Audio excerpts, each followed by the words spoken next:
Perfect. 안녕하세요, 선생님. 저는 얼마 전에 수능 친 학생인데요. 이상하게 밤마다 자꾸 다리가 무겁고, 막 저리가 아프거든요. 선생님, 저 어디가 이상한 걸까요?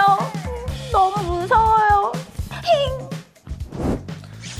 시험 치느라 고생 많으셨습니다. 오랜 시간 공부하느라 힘들었을 텐데 이렇게 여유가 생겼을 때 잊지 말고 챙겨야 할 것 중에 하나가 바로 건강입니다.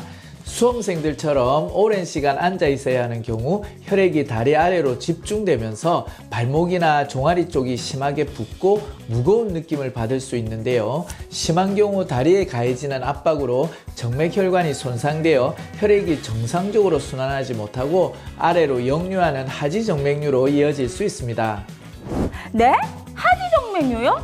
아니, 이렇게 어린 세대에도 그런 거 걸려요? 네, 물론입니다. 하지정맥류에는 다양한 원인이 있지만 그중 가장 큰 비중을 차지하는 것이 유전적 원인인데요. 부모 중 한 명에게 하지정맥류가 있다면 아들에게는 25%, 딸에게는 62%의 확률로 유전이 됩니다.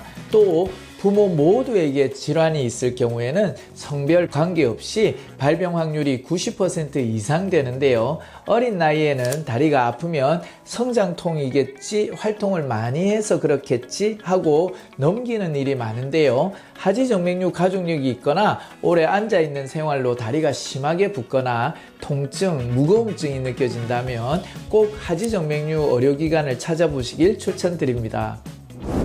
그럼 만약에 하지정맥류 나오면 바로 수술해야 되는 거예요? 저 아직 입시 일정도 남았고 방학도 아니란 말이에요. 하지정맥류가 의심되지만 수술 후 회복 기간이 학업에 지장을 줄까봐 치료를 미루는 분들도 계실 텐데요. 예전에는 정맥류가 발생한 혈관을 제거하는 발거술, 국소적 정맥류 제거술 등이 널리 시행됐지만 마취에 따른 위험과 통증, 후유증, 긴 회복 시간에 대한 우려 때문에 지금은 레이저와 주사를 이용한 최소 침습적 수술을 많이 시행하는데요. 피부 절개 없이 간단한 마취만으로도 치료가 가능하고요. 수술 후 바로 보행과 일상생활이 가능하고 당일 입퇴원을 할 수 있어서 치료에 대한 부담이 적은 것이 장점입니다. 그러면요, 평소에 저처럼 오래 앉아있는 수험생들한테 예방 차원에서 할 수 있는 운동이나 생활 습관 같은 거 알려주실 수 있을까요? 네.